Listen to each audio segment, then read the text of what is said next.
Bonsoir les amis, bonsoir à toutes et tous. PowerS Live Free, Caroline Ruby, merci les modérateurs d'être là, Caroline notamment. Bonsoir Jérôme, bonsoir Laurent, qui j'ai pas vu encore. C'est bon, je pense que ça va trop vite. J'espère que vous allez bien, que vous êtes en forme ce soir, parce que ce soir on va se reparler d'un sujet hyper complotiste.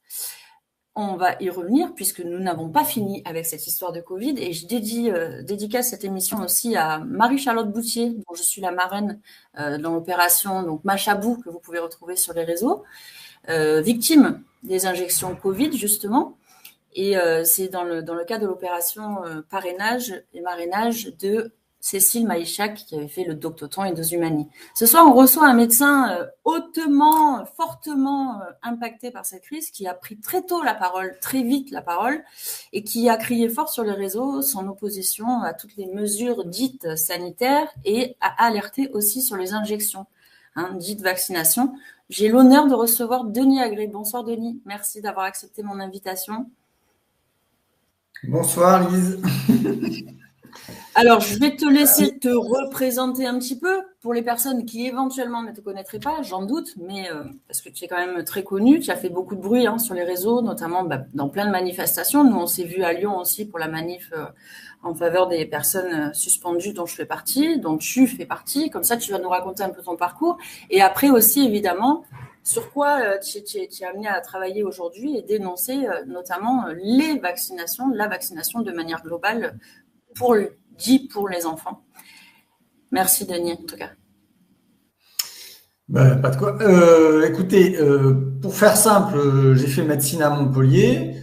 Si vous voulez creuser, on vous mettra le lien. Là, il y a mon site qui s'appelle adoptetapolitiquesanitaire.fr et vous avez le CV. Donc, j'ai fait santé publique à Paris comme internat, comme spécialité qui est pas très connue. Et après, j'ai fait médecine générale à Perpignan. Et j'ai bossé comme urgentiste un peu plus de quasiment 15 ans. Et aussi, j'ai travaillé comme dans le champ de la santé publique, il y a ce qu'on appelle le département d'information médicale, le DIM.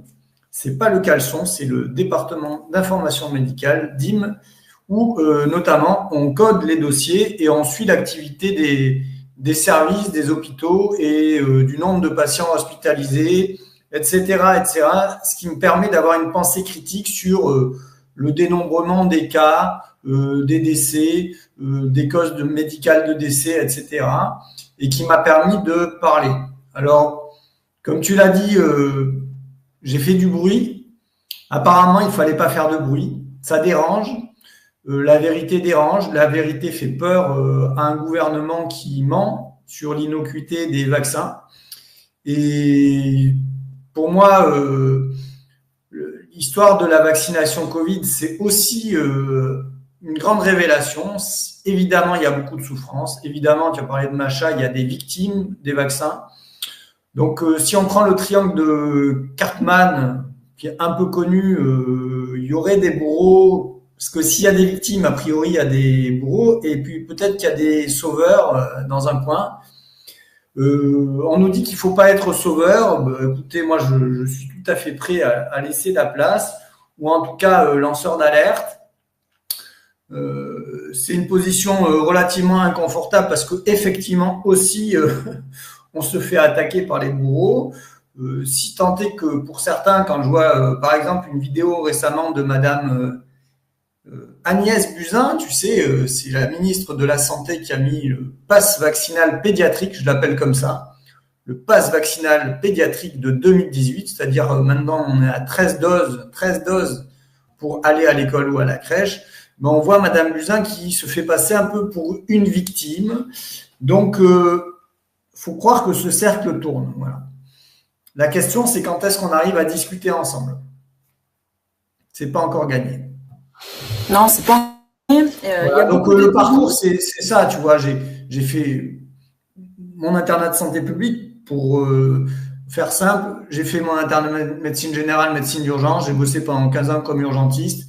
Et en fait, ce qui s'est passé en 2020, j'étais embauché dans une fondation qui a des maisons de retraite.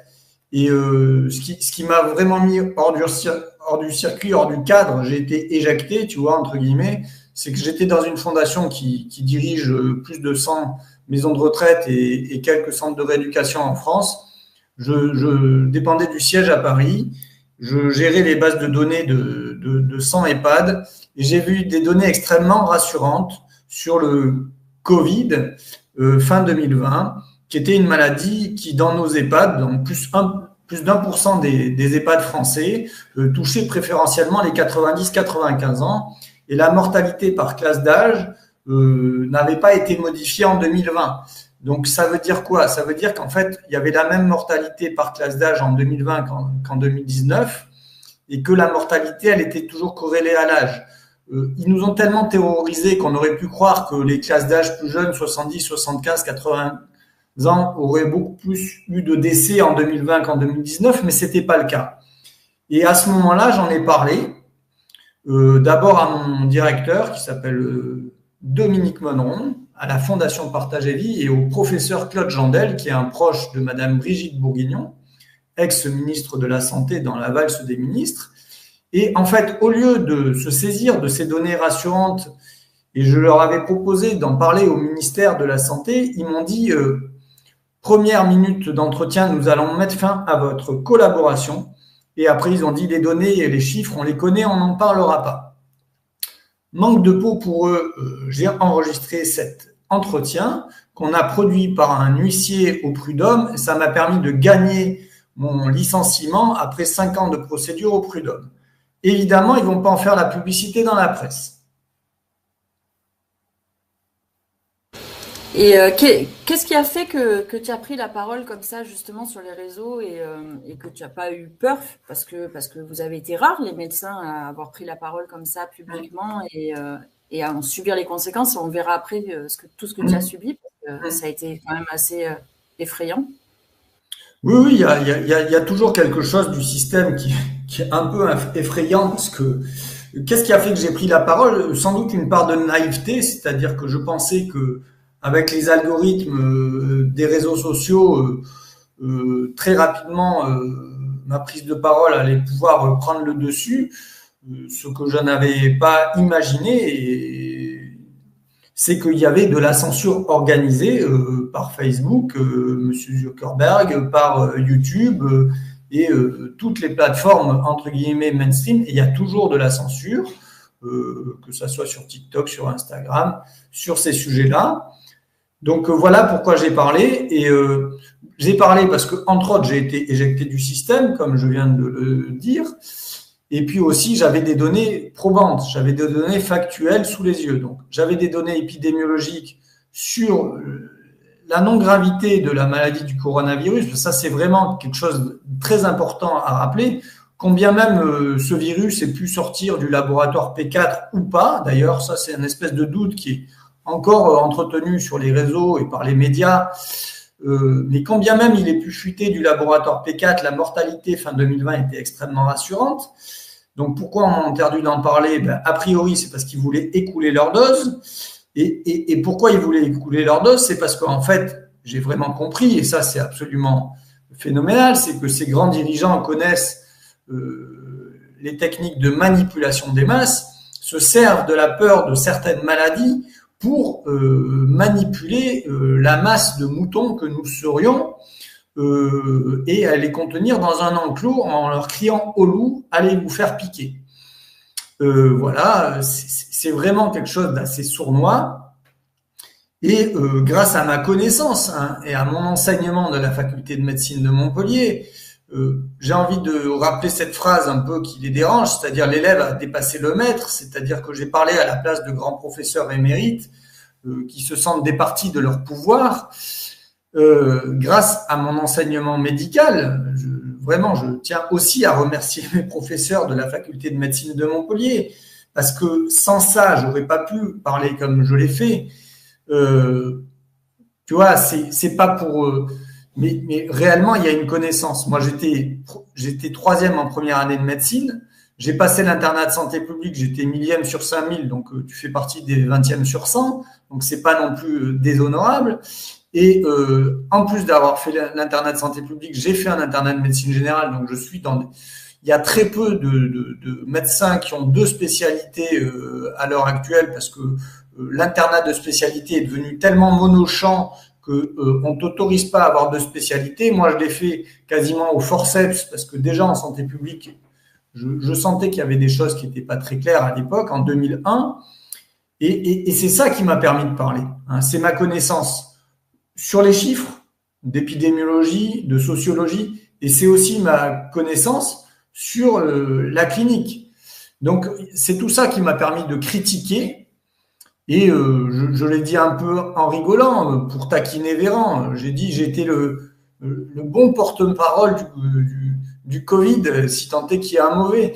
Mais je suis allé les chercher sur leurs contradictions et sur leurs aberrations. L'énorme question aujourd'hui que je n'ai toujours pas résolue, c'est est-ce qu'il y a une intention volontaire de nuire à la population, ce qui serait quand même très grave, ou est-ce qu'ils sont dans un... Je vais reprendre le mot dont ils m'ont affublé en 2022, c'est-à-dire est-ce qu'ils ont une conviction délirante? Est-ce qu'ils sont dans un pur délire psychiatrique sociétal qui les emmène je ne sais où? Voilà. Bah, certainement les deux. Peut-être que les plus haut placés ont l'intention effectivement de nous nuire et ceux qui connaissent un peu moins suivent. Est-ce que tu remettais en doute, toi, avant ça, la vaccination de manière globale? Non, mais c'est là où aussi c'est extrêmement intéressant. C'est pour ça que j'appelle ça une grande révélation et que je trouve que c'est un moment d'humanité extraordinaire dont il faut se saisir. C'est une espèce de révolution. Alors, il n'y a pas besoin de prendre les faucilles et d'aller à la Bastille. Il y a eu les gilets jaunes. On a vu que, a priori, ça marchait pas parce que se confronter aux gendarmes, aux policiers, aux CRS qui sont ultra armés, c'est plutôt dangereux. Par contre, c'est une révolution des consciences. C'est-à-dire que grâce à ce soir et à plein d'autres vidéos, on est en train de réveiller des consciences. Les citoyens lambda, même s'ils n'ont pas passé le bac, savent écouter des vidéos et comprendre. Et ça fait comprendre aux gens que les vaccins, il y a des risques. Rien que ça. Et moi, avant 2021, évidemment, j'étais comme Agnès Buzyn, comme Olivier Véran, comme Yannick Neuder ou d'autres ministres de la Santé, c'est-à-dire que j'étais persuadé que les vaccins protégeaient des maladies et que, bon, effectivement, il y avait des effets indésirables rares, mais bon, que la fin justifie ses moyens. Et du coup, tu as été en contact avec beaucoup de victimes des injections, d'effets dits secondaires. Enfin, pour moi, c'est victimes tout court, c'est pas secondaire. Ouais. Hein. Il y a eu forcément aussi qui t'ont contacté comme moi des personnes qui ont perdu un proche aussi suite à l'injection. En fait, à chaque fois, ce qui ressort, c'est finalement il y a tellement d'effets ou de morts différentes qu'on ne peut pas l'imputer au vaccin. Oui. Alors en fait, effectivement, mais donc moi donc après, en janvier 2021, quand je me suis fait licencier de ma boîte, j'ai commencé à parler des chiffres du Covid rassurants. Et très rapidement, en mars 2021, j'ai fait une vidéo, entre autres, qui a explosé les compteurs, qui a fait pas loin d'1 million de vues, à partir des rapports de l'Agence nationale de sécurité du médicament, et où j'ai alerté sur déjà, il y avait un très grand nombre d'effets indésirables graves, il y avait déjà des décès, reporté sur le rapport de l'Agence nationale de sécurité du médicament sur les vaccins du Covid, en particulier avec AstraZeneca et Pfizer, puisque c'était les deux premiers. Moderna et Janssen, on les a presque oubliés. Après, une fois qu'ils ont arrêté AstraZeneca, parce que quand même, ils se sont aperçus qu'ils faisaient une grosse connerie avec AstraZeneca. Il y a un interne de médecine, Anthony Rio, qui est décédé, je crois, en avril 2021. Donc, ça a dû un peu remuer les facs de médecine. Donc, ils se sont dit, ah non, on va pas donner AstraZeneca, on va donner Pfizer. Résultat, Pfizer est devenu le vaccin le plus utilisé. Je crois que c'est 80% des gens qui ont reçu les injections, c'est Pfizer. Et les conséquences des vaccins, si on ne veut pas employer ce terme d'effet indésirable, et tu as quelque part tu as raison, c'est les conséquences des vaccins sont très importantes. Les deux conséquences reconnus par l'Agence du médicament officiellement, c'est les myocardites, l'hypertension artérielle, même 3, et aussi les troubles menstruels chez les femmes. Moi, j'ai énormément communiqué sur les myocardites et l'hypertension artérielle, et j'ai compris, notamment avec une IRM cardiaque d'une jeune fille qui s'appelle Mélanie Massib, qui est décédée en août 2021, à 15 ans, après une dose de Pfizer. Ses parents m'ont donné le dossier médical.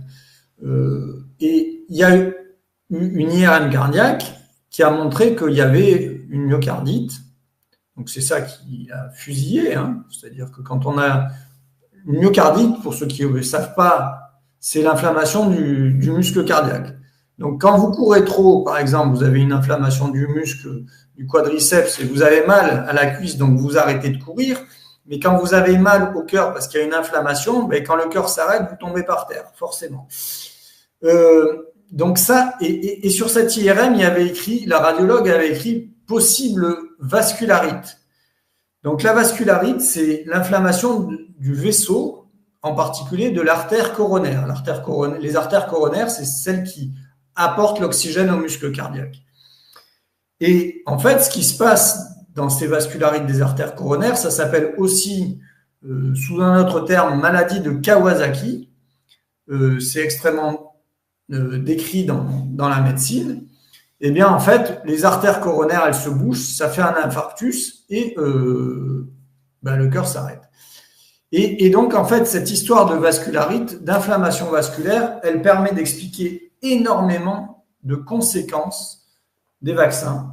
Parce que, en fait, les vaccins, et c'est là où ça m'a permis aussi de ne pas me focus que sur les vaccins du Covid, c'est-à-dire que les vaccins qu'on fait aussi aux enfants, mais aussi aux adultes, le DTP, le rougeole orient rubéole, le méningocoque, etc., le vaccin du papillomavirus, tous ces vaccins causent des vascularites, et notamment des myocardites ou des maladies de Kawasaki.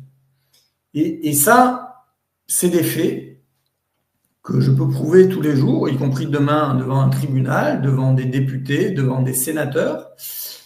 Mais cet élément-là, pour l'instant, je ne sais pas s'il faut dire la diaspora ou la diligentia ou le corps médical officiel, les ministres de la Santé ne veulent pas en parler, ne veulent pas reconnaître que les vaccins, ça cause des myocardites et des maladies de Kawasaki et des vascularites, et que c'est la cause de décès avec les vaccins du Covid, et que c'est aussi la cause de décès d'enfants.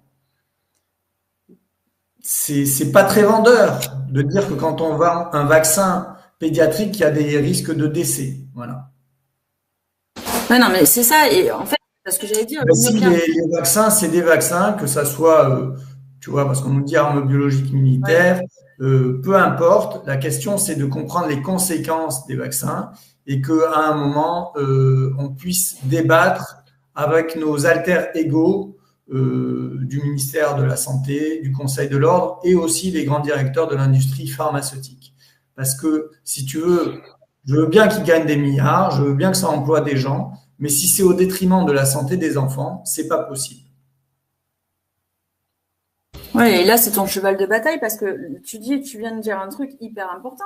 Ça crée des myocardites, les vaccins de manière générale. Tu as dit le ROR, le DT polio, et le troisième méningo, c'est ça? Méningocoque, le papillomavirus, tous en fait, tous. Et c'est ça qui est absolument terrible. C'est la roulette russe, c'est-à-dire que, évidemment, tu vois, on nous dit ça sauve des vies. On va prendre cet adage très connu, majeur et vacciné. Tout le monde a entendu cette phrase, majeur et vacciné. Effectivement, j'ai dépassé la majorité, j'ai dépassé mes 18 ans, j'ai eu des vaccins quand j'étais enfant, j'ai eu des vaccins quand j'étais étudiant en médecine, je suis toujours là.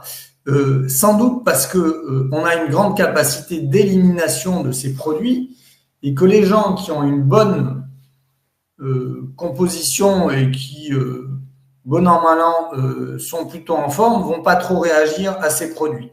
Ou en tout cas, même s'ils ont une réaction, peut-être qu'elle sera pas trop forte et qu'on va éliminer les produits qu'on nous injecte. Le problème, c'est que les gens qui sont un peu fragiles pour plein de raisons vont s'aggraver avec ces vaccins. Voilà. Et ça, c'est inconcevable pour les gens qui vendent des vaccins. C'est un sujet qu'ils ne veulent pas aborder. Je vais amener quelque chose d'un peu sociologique que je trouve extrêmement intéressant, qu'on peut voir sous plein d'angles. Hier, j'ai regardé une vidéo intéressante dont on nous parle. Ils appellent ça les dangers du tribalisme. En gros, c'est les guerres des clans. C'est les gentils et les méchants. Ou alors, on peut parler de la dualité, tu vois, le bien, le mal. Et la question, c'est est-ce qu'à un moment, dans la société où on vit, y compris au gouvernement français, on peut sortir de la guéguerre pro-anti-vax? Je ne sais pas s'ils ont envie d'arrêter de faire la guerre. Moi, je trouve ça assez stérile. Évidemment, ça les dessert. Plus le temps passe, plus la population comprend que de maintenir l'obligation coercitive de janvier 2018, c'est une mise en danger de la vie d'autrui, c'est une mise en danger de la santé des enfants. Et tout ça, je peux l'expliquer et le prouver. Et est-ce qu'à un moment, on peut discuter et sortir de cette guerre des clans, d'affrontement? Honnêtement, ça leur appartient parce que moi, je suis prêt demain à monter au ministère, à discuter avec, en l'occurrence, aujourd'hui, Madame Stéphanie Rist. Là, aujourd'hui, je t'en ai parlé juste avant. Il y a un autre des ministres qui est passé dans cette histoire. Là, tu as le petit compte Yannick Neuder, tu vois, Yannick Neuder qui se fait la joie de dire qu'il est passé à l'Assemblée nationale et qu'il a lancé une grande alliance pour la prévention et la vaccination avec le docteur François Sarkozy. Bon, François Sarkozy, je suis allé vite fait, c'est le frère de Nicolas Sarkozy. Et puis, il y a aussi un autre grand médecin cardiologue que peu connaissent, il s'appelle le docteur Laurent Macron, qui est le frère de Emmanuel Macron. Le docteur Laurent Macron est un radiologue spécialisé en IRM cardiaque. Il est très au courant, puisque je lui ai écrit, que les vaccins causent des myocardites. Il gagne des sous. C'est-à-dire que, je ne sais pas, je crois que j'ai regardé vite fait, le François Sarkozy, il est pédiatre. Le Laurent Macron, quand il y a des enfants qui font des IRM cardiaques, ben, ça lui rapporte des sous.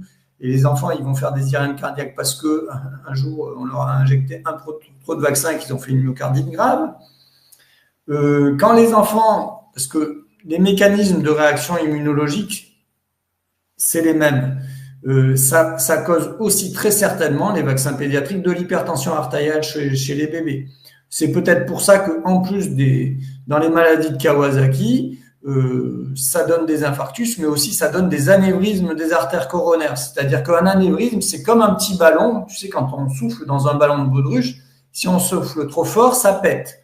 Il faut savoir que les parois des artères, il y a des fibres élastiques.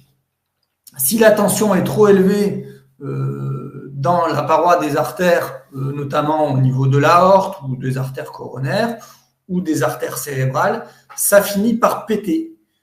Et donc peut-être que les anévrismes cérébraux, les anévrismes coronaires, les anévrismes de l'aorte abdominale, c'est les conséquences d'une inflammation des artères et aussi de trop de tension artérielle. Bon, voilà, donc si tu veux, on peut expliquer énormément de conséquences sur notre santé. C'est un peu dérangeant parce que ça explique un grand nombre de maladies, notamment de mortalité cardiovasculaire. C'est moins vendeur pour les vaccins. Ça, c'est clair et net. Voilà. Et Denis, une question. Est-ce qu'on peut, parce que là, j'entends tout ce que tu dis, là, tous tes arguments, et que ça va toucher aussi les vaisseaux sanguins, etc. Est-ce qu'on peut imaginer, par exemple, une personne ou un enfant qui serait injecté, vacciné, bon, bref, donc un des produits dont tu viens de parler, qui n'aurait a priori pas de symptômes ni de réactions dans l'immédiat ou dans les mois à venir, mais qui pourrait développer quelque chose quelques années plus tard, ou pas? Est-ce qu'on peut... Très certainement. Le problème, c'est que l'inflammation qui est générée, qui est initiée par une dose, combien de temps elle va durer? Et ça, c'est difficile à savoir. Et puis, quand tu prends un bébé, hein, moi, je veux revenir à un sujet extrêmement important, c'est-à-dire le pass sanitaire 2018. Hein. Un bébé, il reçoit 13 doses, hein, de 2 mois à 18 mois. 13 doses. C'est pas une dose de vaccin, c'est pas 2 doses, c'est 13 doses. Si on respecte le calendrier vaccinal, le gamin, il a 13 piqûres. C'est fondé sur quoi? Pourquoi avant c'était 3 doses obligatoires, il n'y avait que le DTP obligatoire, et pourquoi avec Madame Buzyn, comme ça, du jour au lendemain, on passe de 3 à 13? Pourquoi les parents sont obligés, mais c'est pas une obligation, comment dire, gentille, c'est de la coercition, c'est-à-dire que si les parents refusent, on leur met la pression pour leur dire, mais écoutez, on va vous faire des signalements à la protection maternelle infantile, à l'aide sociale en enfance. Donc en fait, ils continuent à essayer de jouer une espèce de terreur qui est absolument irrecevable. Et voilà, c'est quelque chose d'extrêmement important à se réapproprier. Et il faut qu'à un moment, on fasse sauter cette obligation vaccinale. Voilà. Et donc, ce que je voulais, pour te répondre à ta question, mais quand on fait une dose, puis une deuxième dose, puis une troisième dose, puis une quatrième dose, ben effectivement, peut-être qu'à 2 ans et demi, le gamin, il va faire une maladie grave, mais avant, il a eu 13 doses. Donc, forcément, à chaque fois qu'on rajoute une dose, on augmente le risque. Hein. Ouais, c'est gravissime. Quelque part, sans doute, les enfants ont un pouvoir d'élimination gigantesque parce que tous les ans, il y a à peu près 670 000 naissances. Si tu enlèves 10% de tout ça, tu as peut-être 600 000, 620 000 enfants qui se prennent une dose, 2 doses, 3 doses, 4 doses, 5 doses, 6 doses, etc. Donc, tous ces enfants qui survivent et qui finissent pas tous à l'hôpital, heureusement, ou handicapés, ont une bonne constitution physique. Mais franchement, si on pouvait s'épargner des enfants qui font de l'épilepsie, par exemple. Hein. L'épilepsie, c'est une des conséquences des vaccins pédiatriques. Pourquoi? Parce que ça fait aussi des vascularites sur les artères cérébrales et que si nos neurones ne sont pas suffisamment perfusés, parce que comme il y a de l'inflammation, l'oxygène n'arrive pas aux neurones, ben à un moment, les neurones, s'ils n'ont pas d'oxygène, ils vont commencer à dérailler. Ça, la convulsion, ben c'est des crispations des bras, des jambes, des 4 membres, très souvent dans les crises qu'on appelle grand mal avec une perte de connaissance. Un jour, je suis allé regarder combien il y avait de cas d'épilepsie en France. C'est marrant, c'est recensé sur le site de la Fondation Rothschild. Petite banque, des gens absolument dénués d'intérêt. La Fondation Rothschild nous dit qu'il y a 40 000 enfants de moins de 15 ans qui font de l'épilepsie en France. D'accord? 40 000 enfants. C'est une ville entière. On nous dit qu'il y a 4 000 nouveaux cas d'épilepsie tous les ans en France. Donc, tu comprends bien que des enfants qui convulsent à cause des vaccins, derrière, qu'est-ce qu'on va faire? On va leur donner des médicaments anti-épileptiques. Ah ouais, ça rapporte du pognon. Mais dire que si on vaccine moins les enfants, il y aura moins d'épilepsie, moins de médicaments anti-épileptiques à vendre, c'est pas très bien pour ces gens qui gagnent beaucoup de sous. Mais derrière aussi l'épilepsie, tu as des gamins qui finissent handicapés sur fauteuil roulant à 2 ans, 3 ans. Tu sais, c'est ces enfants qu'on voit dans les chaises roulantes comme ça, tu vois, à 13 ans, et que papa et maman promènent en fauteuil roulant. Mais là aussi, ça rapporte des sous à ceux qui vendent des fauteuils roulants. Et d'ailleurs, ils se sont servis d'un pauvre sénateur qui a eu la maladie de Charcot, je crois en 2022 ou 2023, pour faire la promotion du fauteuil roulant remboursé à 100% par Emmanuel Macron. Ouais. Non mais c'est dingue. C'est complètement dingue. il y a quelque chose de la société. Moi, je veux bien qu'on continue à faire 13 doses aux gamins pour aller à l'école ou à la crèche. Il n'y a aucun problème. Allez-y, donnez-en vous à cœur joie. Quand on aura une société entière d'enfants handicapés qui finiront à l'hôpital pour des insuffisances cardiaques, des insuffisances rénales, des AVC pédiatriques, je vous parle même pas des leucémies, chère madame, parce que évidemment, malheureusement, aussi, ça donne des leucémies et ça donne même des méningites, les vaccins. Et tu vois, il y a toute cette industrie dont tu parles, effectivement, hein. L'adage « un patient guéri est un client perdu ». Et là, je pense à autre chose aussi. Donc, il y a toute cette industrie, effectivement, que ça nourrit. Ben voilà, la vie, il va falloir un traitement, comme tu dis, des fauteuils. Et c'est cynique, mais en même temps, c'est réaliste. Il y a aussi autre chose, parce que, par exemple, si on prend l'injection contre le papillomavirus, il y a quand même des données, notamment en Angleterre, si je dis pas de bêtises, parce qu'ils ont déjà injecté les gosses, les ados et les garçons et les filles contre ce. Donc, il y a déjà des données, notamment des effets indésirables, secondaires, machin, et on ne s'en sert pas. Donc, nous, en France. Donc, c'est là que tu te dis quand même, quelle est l'intention derrière? Ben c'est là où l'intention est absolument. Je n'ose.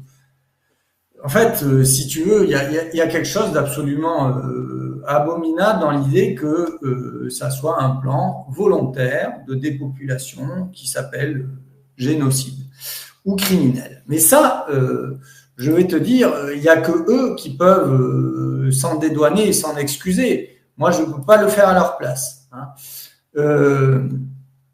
C'est absolument, si c'est le cas, c'est absolument horrible. Moi, je suis allé voir 2 films dont je vous parle très volontiers. Ça s'appelle La fabrique du mensonge, qui parle de Goebbels sous Hitler, et où le fait que les médias et ces gens-là savaient qui tu es. Donc, si tu veux, il y a quelque chose de l'esprit très grave, tu vois, d'une histoire qui est là. Et je suis allé voir Les rayons et les ombres, Xavier Giannoli, aller regarder Les rayons et les ombres. Ça parle d'un journaliste, entre autres, qui a été dans la compromission, si on ne veut pas dire la collaboration, avec un ambassadeur allemand. Il s'appelle Jean Lucher et il a participé à la propagande pour faire la promotion de Pétain, de Hitler. Et ces gens-là, c'est très bien montré dans le film de Giannoli, étaient dans l'univers du sexe, l'univers de l'argent, l'univers de l'alcool. Il y avait sans doute pas trop la cocaïne, mais apparemment, vu les films, peut-être un peu déjà. Donc, ma foi, a priori, ils n'allaient pas très bien non plus, quoi, tu vois. Donc ça, c'est l'intention. Je peux pas présumer de leur intention. Je suis pas dans leur cerveau, ni dans leur âme, ni dans leur esprit. Moi, je ne fais que leur tendre des perches pour qu'à un moment, ils redeviennent un peu gentils. Mais ça, bon, ça m'appartient, tu vois. C'est quelque chose que je mène personnellement. C'est un peu spirituel. Je vais vous donner un exemple que j'aime bien, que je trouve. C'est un film que pas mal de parents connaissent. C'est Kirikou et la sorcière. Tu connais. Voilà. Dans Kirikou et la sorcière, c'est très beau. C'est un conte africain.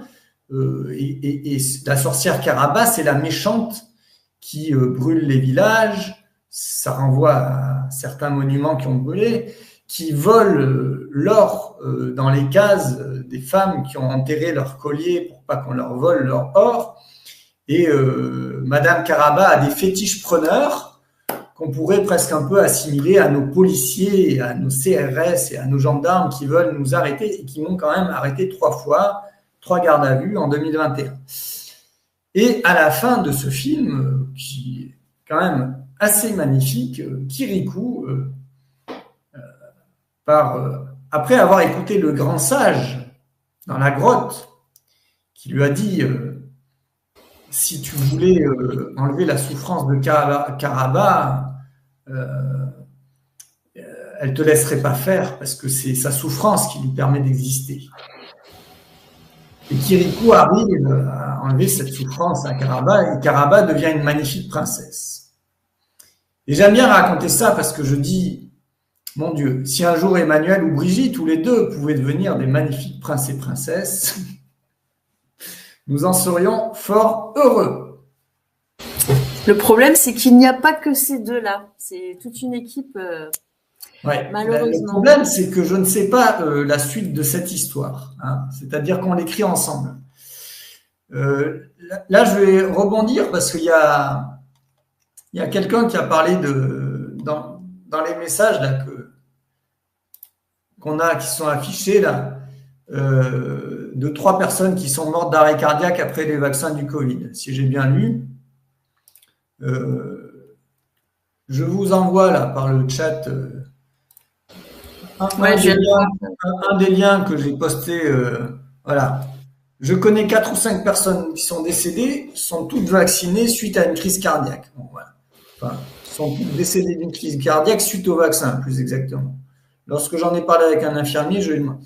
Bon, là, je vous mets un article que j'ai fait sur mon site internet, que on pourra peut-être regarder. Ça s'appelle sans doute le chiffre le plus effrayant de l'année 2023, 1 million de décès dus au myocardite, dus au vaccin Covid. C'est un chiffre extrêmement grave que je me suis permis d'extrapoler. C'est-à-dire qu'il y a eu une étude suisse qui a montré que les soignants qui avaient eu 3 doses de vaccin Covid faisaient quasiment 5 il y avait quasiment 5 personnes sur 100 qui faisaient une myocardite après le vaccin, après 3 doses de vaccin Covid. 5 sur 100. Donc j'ai extrapolé ça au nombre de millions de gens qui avaient eu 3 doses et on arrive à peu près à 2 millions de gens potentiels en France qui ont fait une myocardite. C'est quand même monstrueux. Et probablement, il y a des myocardites qui se sont plutôt tassés parce que les gens n'ont pas une activité sportive très élevée, qu'on leur a donné un peu d'aspirine, de l'acétylcystéine et autres traitements anti-inflammatoires qui diminuent la mortalité cardiovasculaire. Mais il y a aussi des gens qui ont continué à courir comme des brutes, à faire des trails, à faire des marathons et à s'écrouler d'arrêt cardiaque à cause des myocardites vaccinales. Ouais, je sais plus, c'était en 2021 ou début de 2022, je crois. Il y avait même Salim Laibi qui avait fait une affiche avec tous les sportifs qui s'étaient effondrés comme ça. C'était incroyable. Tout ceux on te dit, ça a toujours existé. Tu vois. Ils ont raison. Mais sauf qu'avant, on ne pensait pas que aussi les vaccins du DTP, de la grippe, du rougeole-rubéole ou de l'hépatite B, ça pouvait causer des myocardites. Donc, probablement, je vous le dis, hein, moi j'assume mes propos, je pense que les vaccins dans leur globalité, c'est peut-être même le premier facteur de maladie cardiovasculaire. D'accord ? On nous a toujours dit que c'était le tabac. Hein ? Mais si derrière le tabac, en plus du tabac, il y a les vaccins, bah évidemment, ceux qui ont déjà un risque de faire des infarctus à cause du tabac, parce que comme ils ont les alvéoles bouchées, ils oxygènent pas bien leur sang, hein, et qu'en plus on vient leur rajouter de l'inflammation liée au vaccin, eh ben, ils ont d'autant plus de risques de faire des infarctus ou des myocardites à cause des vaccins, en plus de leurs facteurs de risque initiaux. Donc il y a quelque chose d'un peu violent médiatiquement, ce qui est assez, enfin je ne sais pas si c'est rigolo, mais tu vois là je vous ai parlé de Yannick Neuder qui est un des ministres, qui est cardiologue. Récemment, sur le site de Santé publique France du ministère de la Santé, ils ont lancé des campagnes de prévention cardiovasculaire chez les jeunes. À croire que tous les jeunes sont obèses, tabagiques et prennent de la cocaïne. Ben non, en fait, il y a aussi plein de jeunes qui ont eu des vaccins du Covid. Hein. En 2021, il y a un nombre incalculable de jeunes qui ont fait des vaccins du Covid pour aller au club sportif ou au terrain de foot. Parce que l'entraîneur sportif voulait absolument qu'il fasse les vaccins pour aller faire du sport. Et, bah oui, c'est à partir de l'âge de 12 ans. Ouais. Et comme papa et maman étaient ravis que leur enfant soit le meilleur sportif du club, du coin, et qu'ils espéraient tous qu'ils deviennent champions du monde, ils les ont vaccinés pour aller faire du sport. Tu vois. J'ironise un peu, mais si tu veux, il y a une espèce d'emballement dans tout ça qui fait que quelque part, il y a aussi une responsabilité un peu diluée dans toute les choses, c'est-à-dire qu'il n'y avait pas d'obligation légale de faire un vaccin pour aller au club de sport. Mais les parents sont passés outre un espèce de devoir de questionnement et de prudence, tu vois. Donc, moi, ce que je veux amener aussi comme propos, tu vois, c'est là où j'essaye de me sortir de cette posture de sauveur, de bourreau, de victime que je trouve un peu lancinante et pas très intéressante dans notre humanité, où je reviens à cette histoire de tribalisme ou de guerre des clans entre les anti et les pro-vax. C'est que Macron, il est très subtil, il a une espèce de perversion dans son discours. Il dit « Moi, je suis pour la confiance et la transparence sur les vaccins ». Ok, Emmanuel, moi aussi, je suis comme toi, je suis d'accord avec toi, je suis 100% d'accord avec toi, Emmanuel. Je suis pour la confiance et la transparence dans les vaccins. Ben, allons-y quand tu veux. Le problème, c'est que, tu vois, à un moment, il a dit, je veux dire, je me souviendrai toujours de ce moment-là, je pense que c'est en septembre 2021, ou même plutôt en juin 2021, quand il a annoncé le pass sanitaire, le pass vaccinal pour les soignants. Il a dit, vous ne serez pas obligés. Et il a raison. Les gens y sont allés. Et encore aujourd'hui, j'entends même des soignants. Et tu as des gens comme Nathalie qui dit, on va leur faire peur et ils courront tous à l'abattoir. Mais ils ont raison, ces gens. Ouais. Mais ils sont un peu pervers. Légèrement. Un peu trop. On va leur mettre une petite fessée, hein, Emmanuel? Voilà. Mais si tu veux, c'est pas pour enlever la responsabilité à ces gens, parce que c'est des grands adultes qui ont un pouvoir politique et médiatique gigantesque. Mais moi, je trouve que récemment, je te donne un autre cas. Récemment, très récemment, on m'a mis en contact avec une jeune fille de 30 ans à Paris qui, dans le spectacle, pour être un peu généraliste, 30 ans, et qui a eu 2 doses de vaccin et qui a eu un problème rénal à cause de ça. Un truc que ça va, elle va pas trop mal, et je lui ai donné encore des pistes pour guérir, pour aller mieux. Dans la discussion, elle m'a dit « Ah, mais mon père, il est comme vous, il est anti-vax, en gros, tout ce que vous dites, Et je lui ai dit, mais ton père, il t'a dit à un moment, ah oui, mais j'ai pas eu le choix pour ma... Donc en fait, si tu veux, cette jeune dame, mais qui est aussi la fille de son père, elle n'a pas écouté son père. Elle a désobéi à papa. Mais ça, elle me le dit pas. Et je suis pas sûr. Peut-être que demain, elle ira dire à son papa, bon sang, papa, t'avais raison. Qu'est-ce que je regrette de ne pas t'avoir écouté?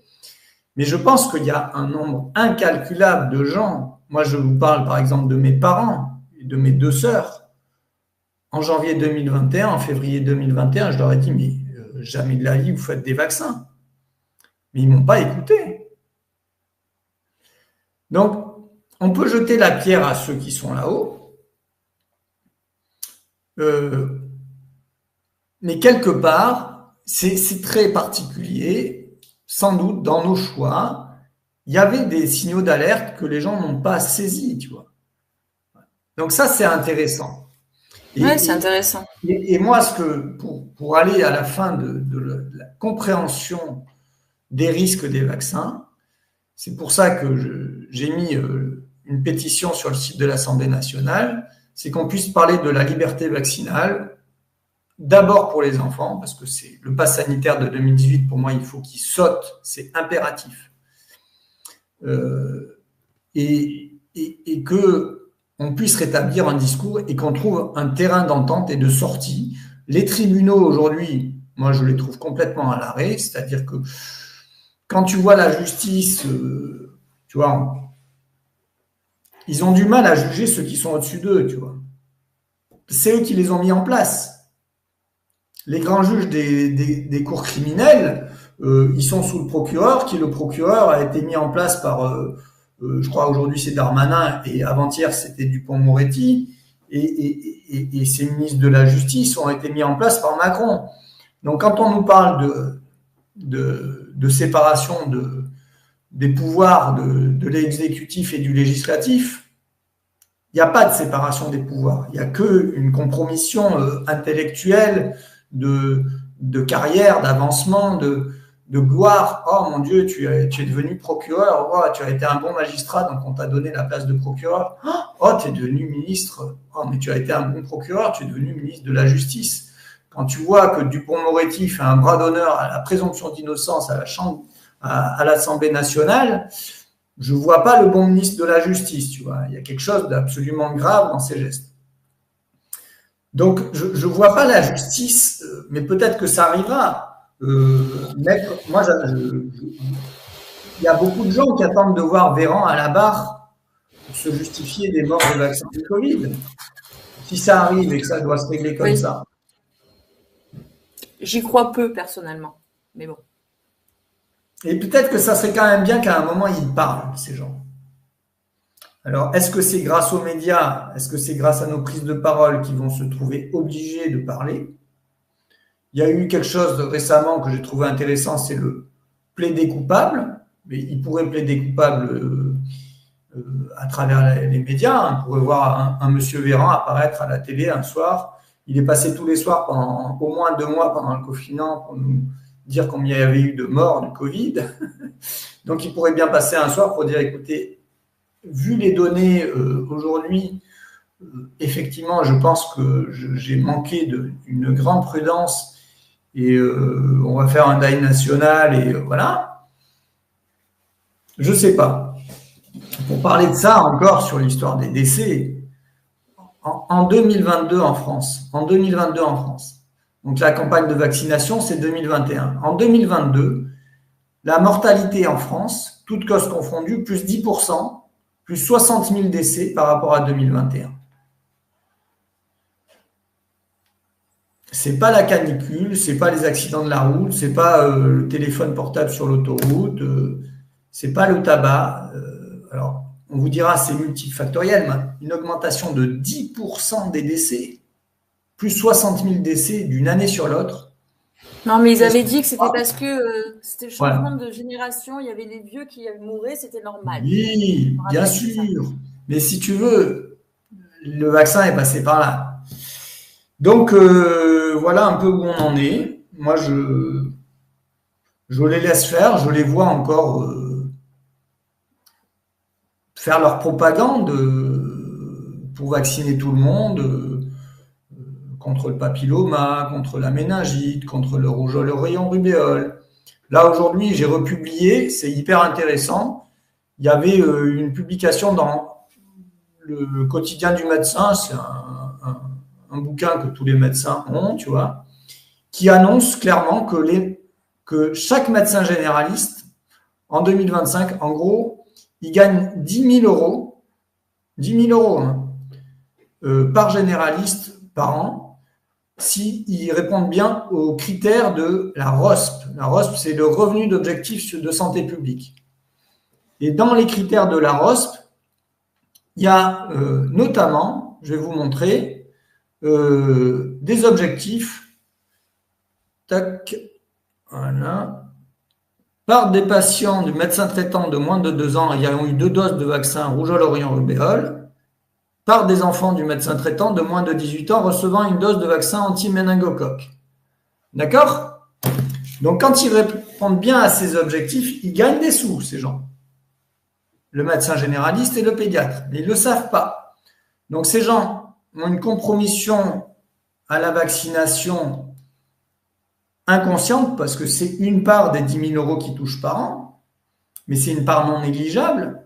Et plus ils vaccinent les gamins pour le rougeole oreillon rubéole, pour le méningocoque et les autres vaccins, plus ils touchent dessous.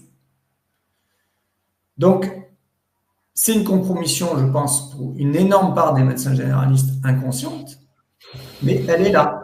Et c'est là, il est primordial ce document-là. C'est essentiel. Ah oui, même là, aller regarder. Je l'ai mis sur Twitter.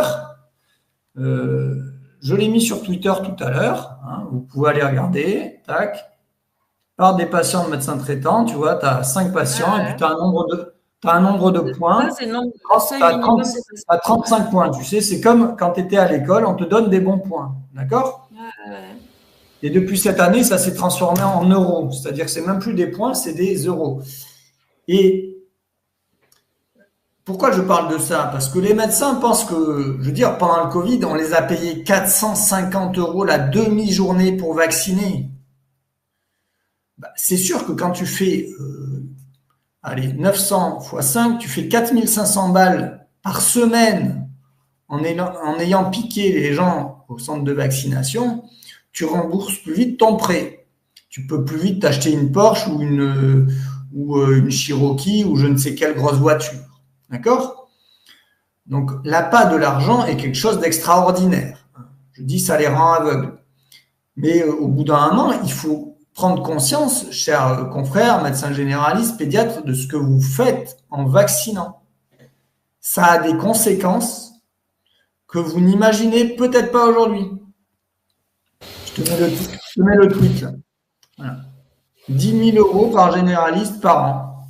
Et là, tu as la petite photo de Egora, le quotidien du médecin, ROSP, près de 10 000 € en moyenne par médecin généraliste en 2025. 3 points de suspension, en plus, ils ont mis. Bon, je veux dire, c'est des bons petits soldats qui sont payés pour vacciner. Point. Voilà, parce que tu disais quand même, il y a une part d'inconscience, mais il y a quand même une part de conscience, effectivement. Je gagne du fric, on l'a vu pendant le Covid. Big Pharma, il y a d'ailleurs des séries qui sont sorties, hein, notamment aux États-Unis avec Purdue Pharma, etc.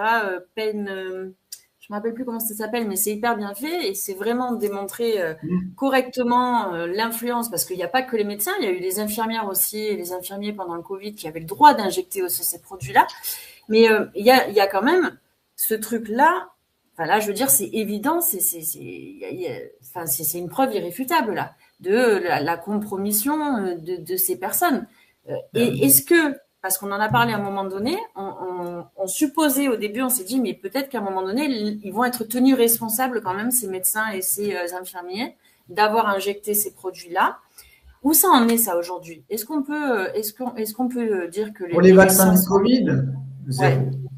Ouais, voilà, c'est bien ça. Il n'y a pas un seul médecin, que je sache, hein, après peut-être que je me trompe, qui se retrouvait à la barre du tribunal pour un enfant décédé ou un adulte décédé suite aux conséquences des vaccins. Il y en a, et il y a des parents, tu vois, j'ai parlé d'Anthony Rio, hier j'étais avec Frédéric Beltra, le père de Maxime Beltra, décédé à 7, Michel Musso, sa fille Eva, décédée, Mélanie Massib, décédée, enfin, il y en a des dizaines, on ne sait même plus les compter.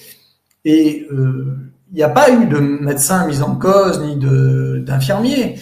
Mais les laboratoires pharmaceutiques ont une responsabilité, les ministres de la Santé ont une responsabilité, les médecins du Conseil de l'Ordre ont une responsabilité. Donc, les médias aussi. Les médias ont une responsabilité. Moi, j'ai pris ma part de responsabilité en alertant en mars 2021. On m'a tapé dessus, tu vois. C'est l'histoire de Guignol. Ils m'ont envoyé les gendarmes qui m'ont tapé dessus à coups de matraque. Bon, c'est rigolo 2 minutes, quoi. Et où tu en es, toi, Denis, du coup? Parce que on va en parler vite fait, mais si tu veux. On peut aussi parler des vaccins du papillomavirus. On nous dit que c'est pour protéger du cancer. Mais bon sang, chers parents, parce que tu vois, il faut quand même redonner un peu la responsabilité aux parents à un moment. Réveillez-vous.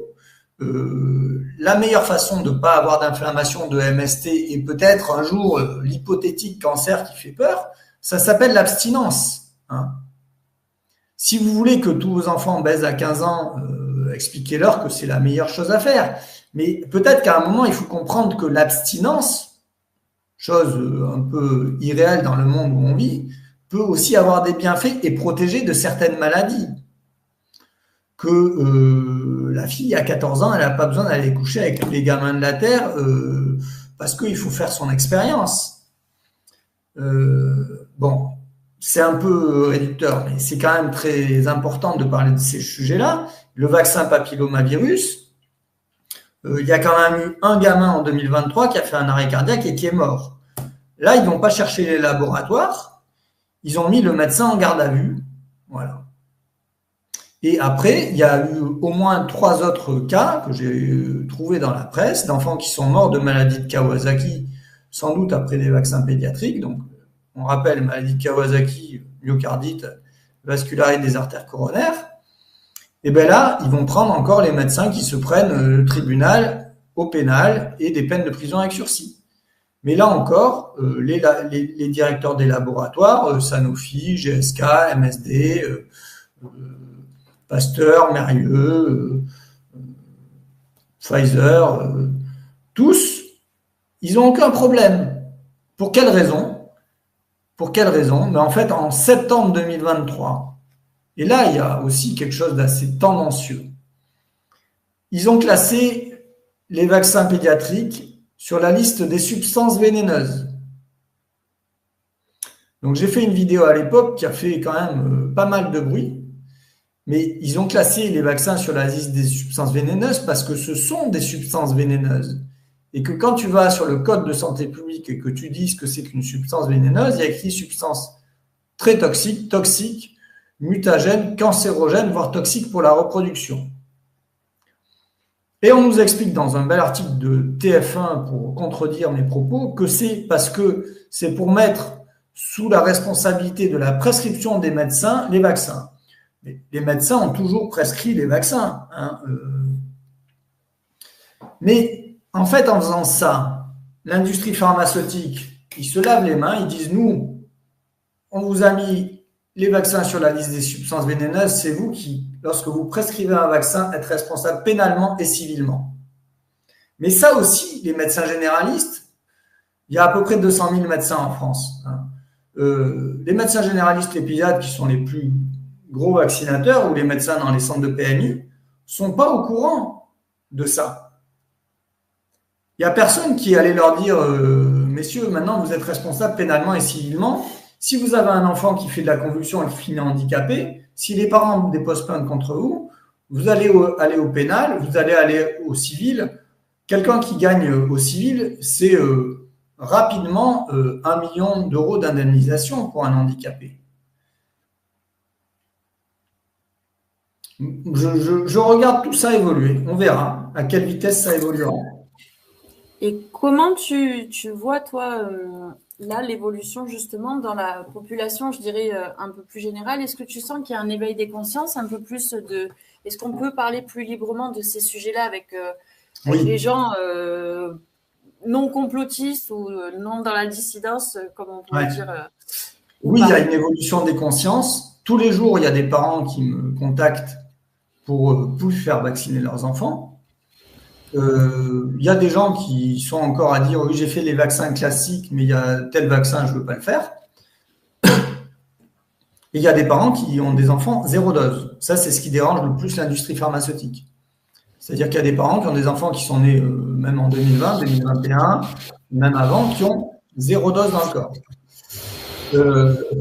L'énorme changement, là où j'essaye de les accompagner, c'est qu'on peut se positionner publiquement, dire aux directeurs de crèche, d'école, je ne consens plus à la vaccination. Je ne consens plus à la vaccination compte tenu des risques graves recensés dans les rapports de l'Agence du médicament. Point. Et je le redis parce que cette phrase, pour moi, c'est la plus opposable à ces institutions. Je ne consens plus à la vaccination de mon enfant compte tenu des risques graves des vaccins pédiatriques. Et ça, c'est écrit dans le guide de vaccination pondu par l'Ordre des médecins. Les parents ont le droit légitime à ne pas consentir. Point. Ouais.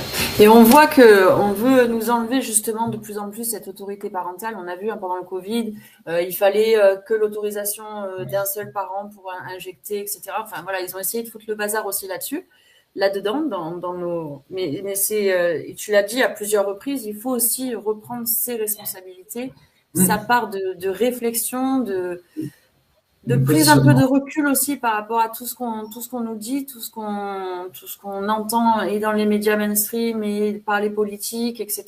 Et ça, c'est notre job en tant que parents et en tant que même citoyen, je dirais lambda. Et effectivement, quand on dit complotiste, c'est pour rire. Nous ne sommes pas des complotistes.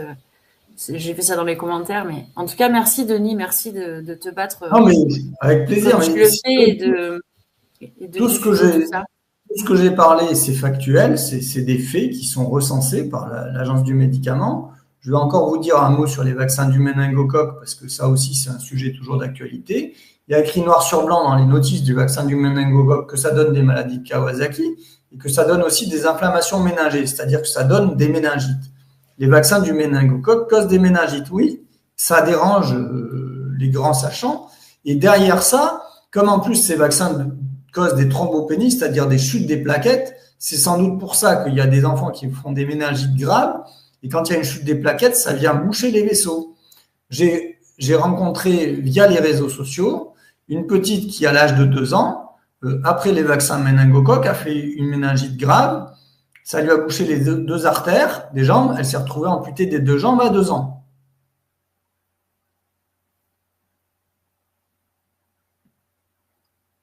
C'est un peu glauque. Et aujourd'hui, on a mis des prothèses en carbone, donc évidemment, elle est contente de pouvoir marcher et ses parents aussi. Mais si on pouvait éviter d'avoir des enfants qui ont des leucémies, parce que ça a aussi des conséquences sur la moelle osseuse, si on pouvait éviter d'avoir des enfants handicapés en fauteuil roulant, des enfants amputés et j'en passe et des meilleurs, je pense que nous vivrions dans un monde beaucoup plus heureux, sain. Les hôpitaux, les pédiatres, les services de réanimation pédiatrique, de réanimation adulte seraient plutôt soulagés et économiquement, on s'en porterait beaucoup mieux. Mais ces grands détenteurs de l'argent et du pouvoir, on pourrait reciter Rothschild, Macron et d'autres, veulent garder ce fric en soumettant la population à coups de masques, à coups de matraques, à coups de vaccins, à coups de peur. La seule manière de sortir de ça, pour moi, il y en a 2. C'est 1, sortir de la peur. 2, aller signer la pétition. Je ne sais pas si, Eric, tu peux me passer le lien de la pétition pour que les gens puissent aller le voir. Vous tapez pétition liberté vaccinale dans Google et vous la trouverez facilement. Aujourd'hui, il y a à peu près 7500 signatures. Je vais vous la montrer là. Voilà. Tac. Abrogation des obligations vaccinales pédiatriques et reconnaissance de la liberté vaccinale. 7469 exactement, d'accord. Elle a été mise en ligne le 16 avril. Hein. Donc ça fait à peine 15 jours, ça fait à peine une semaine que j'en parle. C'est Denis Agré, le médecin qui vous parle, qui l'a rédigé et qui l'a déposé sur le site de l'Assemblée nationale. Pour moi, c'est une énorme possibilité de rétablir aussi une discussion et de sortir de l'affrontement entre les pros et les antis, de sortir de cette guerre médiatique, de sortir de... Voilà, j'ai envie de dire presque au ministère, il devrait même aller la signer aussi, mais peut-être qu'ils préfèrent la guerre civile, la guerre juridique, la guerre médiatique, je sais pas. Je sais pas. Voilà. Merci Denis. Est-ce que tu pourrais nous dire juste un petit peu avant de terminer, parce qu'on a déjà dépassé, j'ai pas vu l'heure passer, un petit peu où tu en es toi moi, je suis médecin autorisé à exercer, voilà, après 5 ans de poursuites judiciaires interminables. J'ai toujours 6 mois de prison avec sursis sur la tête qui sont en appel depuis septembre 2022. J'ai eu droit à une fausse expertise psychiatrique en 2022 que j'ai contestée et j'ai eu gain de cause parce que j'avais des contre-expertises favorables, hein, donc je suis bien sain d'esprit. Au milieu de tout ça, j'avais aussi eu une expertise de compétences qui avait été favorable, disant que Denis Agré est un médecin généraliste compétent pour exercer la médecine générale. On est bien rassuré. Et en janvier 2025, ils m'ont radié. J'ai gagné au Conseil d'État et donc je peux de nouveau exercer. Évidemment, j'ai toujours mes compétences et je les garderai toute ma vie. Voilà. Ouais.